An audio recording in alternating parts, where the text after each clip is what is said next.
Assalamualaikum warahmatullahi wabarakatuh. Alhamdulillahirabbil alamin. Wassalatu wassalamu ala asyrafil anbiya'i wal mursalin, nabiyyina wa habibina Muhammadin wa ala alihi wa sahbihi ajma'in wa man tabi'ahum bi ihsanin ila yaumiddin, amma ba'du. Ma'asyiral muslimin rahimakumullah. Tiada kata yang pantas untuk selalu kita aturkan kepada Allah Subhanahu wa ta'ala selain rasa syukur yang tak terhingga, karena hingga saat ini kita masih diberikan nikmat umur dan kondisi kesehatan yang baik, sehingga masih bisa melaksanakan amal ibadah dengan istiqomah. Salawat serta salam semoga pula senantiasa terlimpah curahkan kepada junjungan Nabi besar kita, Nabi Muhammad sallallahu alaihi wasallam. Ma'asyiral muslimin rahimakumullah. Ciri kehidupan dunia itu adalah adanya ujian. Selama kita hidup, selama itulah kita akan diuji. Dan ujian dalam kehidupan kita itu hanya ada dua. Perhatikan firman Allah Subhanahu wa ta'ala di surah Al-Anbiya ayat 35 ini. A'udzubillahi minasyaitonir rajim. Bismillahirrahmanirrahim. Kullu nafsin dha'iqatul maut wa nabluukum bisyarri wal khairi fitnah wa ilaina turja'un. Kata Allah, setiap yang berjiwa akan merasakan mati. Kami akan menguji kamu dengan keburukan dan kebaikan sebagai cobaan yang sebenar-benarnya, dan hanya kepada kamilah kamu dikembalikan. Ujung kehidupan kita hadirin yang dirahmati Allah adalah kematian kita. Tapi sebelum kita berjumpa dengan yang namanya kematian, maka kita akan hidup di kehidupan ini dengan dinamika-dinamika ujian yang Allah hadirkan dalam hidup kita. Dan ujian kebaikan atau keburukan, kebahagiaan atau kesedihan, itulah yang digulirkan dan digilirkan dalam kehidupan kita selama kita hidup di dunia. Nikmat, musibah, sehat, sakit, lapang, sempit, kaya, miskin. Ada saat kita mendapatkan, ada saat kita kehilangan. Ada saat bisnis kita untung, tapi ada saat bisnis kita rugi. Ada saat tertawa, tapi ada saat kita menangis. Ada saat kita dihormati, dimuliakan, dihargai, tapi ada saat kita dihina, dicaci maki, dibuli, dan semacamnya. Itulah dinamika hidup kita yang kalau kita maknai, itu adalah ujian-ujian yang Allah hadirkan dalam kehidupan kita. Maka pesannya sangat sederhana sekali. Siapapun di antara hadirin sekalian yang hari ini sedang dianugerahkan kebahagiaan, kebaikan, maka jangan sombong dengan keadaan itu, karena bisa jadi besok, lusa terjadi sesuatu yang tidak menyenangkan, sehingga kita merasa terluka dengan keadaan itu. Hari ini yang diberikan harta dunia, diberikan pangkat jabatan, diberikan sesuatu yang megah mewah, ada segala macam dalam kehidupan. Jangan sombong, besok atau lusa barangkali kita akan kehilangan segalanya. Begitupun seterusnya. Siapapun di antara kita hari ini disapa dengan kesedihan, dengan sakit, dengan kerugian, dengan sesuatu yang menyakitkan, menyedihkan, maka jangan putus asa.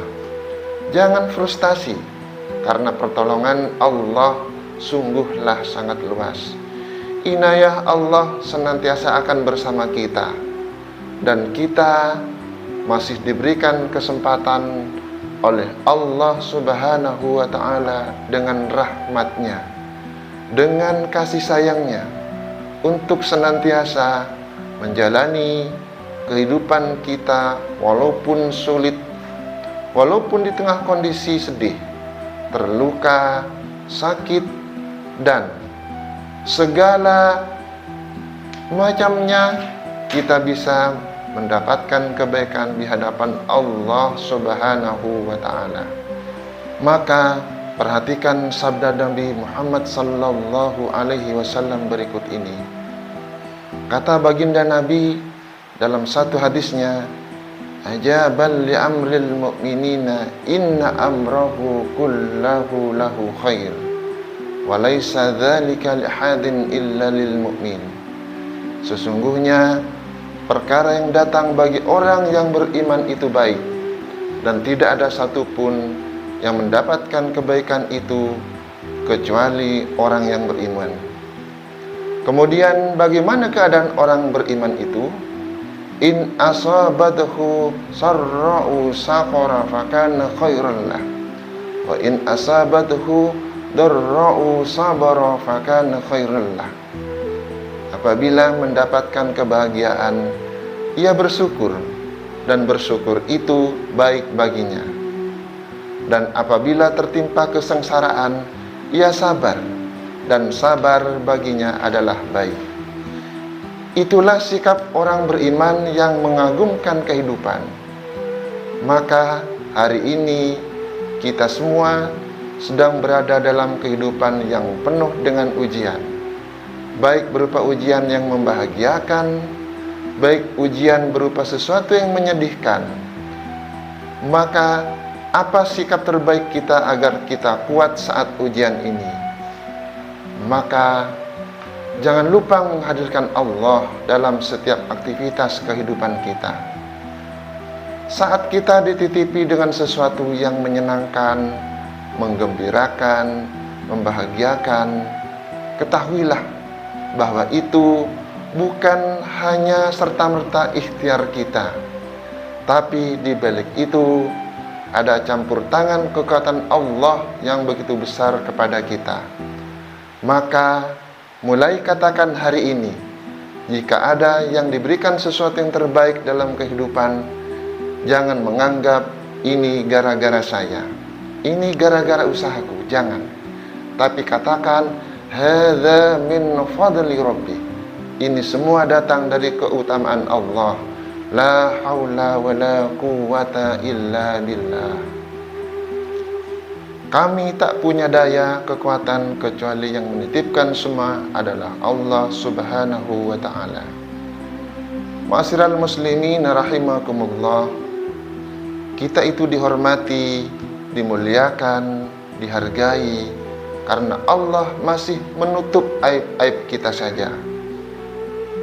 Hadirin yang hari ini sedang diuji dengan kesulitan, maka tidak ada tempat bersandar, memohon, meminta pertolongan kecuali kepada Allah Subhanahu wa ta'ala. Ya ayyuhalladzina amanu ista'inu bis-sabri was-shalah, innallaha ma'as-sabirin. Wahai orang yang beriman, minta tolonglah engkau kepada Allah dengan sabar dan salat. Sesungguhnya Allah bersama orang-orang yang sabar. Diriwayatkan oleh Ibnu Hibban dalam kitab As-Siqat. Kisah ini diriwayatkan dari Abdullah bin Muhammad. Ia mengatakan, suatu hari aku pernah berada di daerah perbatasan wilayah Aris di negeri Mesir. Aku melihat sebuah kemah kecil yang dari kemahnya menunjukkan bahwa pemiliknya adalah orang yang sangat miskin. Lalu aku mendatangi kemah yang berada di padang pasir tersebut untuk melihat apa yang ada di dalamnya. Kemudian aku melihat seorang laki-laki, namun bukan laki-laki biasa. Kondisi laki-laki ini sedang berbaring dengan tangan dan kakinya yang bengkak. Telinganya sulit mendengar, matanya buta, dan tidak ada yang tersisa selain lisannya yang berbicara. Dari lisannya orang itu mengucapkan, "Ya Allah, berilah kami ilham untuk tetap mensyukuri nikmat-Mu yang telah Engkau anugerahkan kepadaku. Dan Engkau sangat muliakan aku dari ciptaan-Mu dari yang lain." Kemudian aku pun menemuinya dan berkata kepada orang itu, "Wahai saudaraku, nikmat Allah mana yang engkau syukuri?" Kemudian laki-laki pemilik kemah itu menjawab, "Wahai saudara, diamlah. Demi Allah, seandainya Allah datangkan lautan, niscaya laut tersebut akan menenggelamkanku. Atau gunung api, yang pasti aku akan terbakar. Atau dijatuhkan langit kepadaku, yang pasti akan meremukkanku. Aku tidak akan mengatakan apapun kecuali rasa syukur." Dan kemudian aku kembali bertanya, "Bersyukur atas apa?" Laki-laki pemilik kemah itu menjawab lagi, "Tidakkah engkau melihat? Dia telah menganugerahkan aku lisan yang senantiasa berzikir dan bersyukur. Di samping itu, aku juga memiliki anak yang waktu sholat ia selalu menuntunku untuk menuju ke masjid, dan ia pula yang menyuapiku. Namun sejak 3 hari ini dia tidak pulang kemari. Bisakah engkau carikan dia?" Lalu aku pun menyanggupinya dan pergi untuk mencari anaknya. Setelah beberapa saat mencari, aku mendapati jenazah yang sedang dikelilingi oleh singa. Ternyata anaknya laki-laki itu sudah dimakan oleh singa. Aku pun bingung bagaimana caraku untuk menanyakannya kepada laki-laki pemilik kemah itu. Aku pun kembali dan berkata kepadanya, "Wahai saudaraku, sudahkah engkau mendengar kisah tentang Nabi Ayub?" Laki-laki itu menjawab, "Ya, aku tahu kisahnya." Kemudian aku bertanya lagi, "Sesungguhnya Allah telah memberinya cobaan dalam urusan hartanya. Bagaimana keadaannya dalam keadaan menghadapi musibah itu?" Ia menjawab, ia menghadapinya dengan sabar. Aku kembali bertanya, "Wahai saudaraku, Allah telah menguji Ayub dengan kefakiran. Bagaimana keadaannya?" Ia menjawab, ia bersabar. Aku kembali bertanya, ia pun diuji dengan tewasnya semua anak-anaknya. Bagaimana keadaannya? Ia menjawab, ia tetap bersabar. Lalu aku kembali bertanya, ia juga diuji dengan penyakit di badannya. Bagaimana keadaannya? Ia menjawab dan balik bertanya, ia tetap bersabar. Sekarang katakan di mana anakku? Kemudian aku berkata, sesungguhnya putramu telah aku temukan di antara gundukan pasir dalam keadaan diterkam dan dimakan oleh binatang buas. Semoga Allah melipat gandakan pahala bagimu dan menyabarkan engkau. Kemudian laki-laki pemilik kemah ini mengatakan, alhamdulillah, dia tidak meninggalkan keturunan bagiku yang bermaksiat kepada Allah sehingga ia diazab di neraka. Kemudian ia menarik nafas panjang lalu meninggal dunia. Aku pun membaringkannya dan berpikir apa yang harus aku perbuat. Aku sendirian dan bagaimana aku mengurus jenazah ini.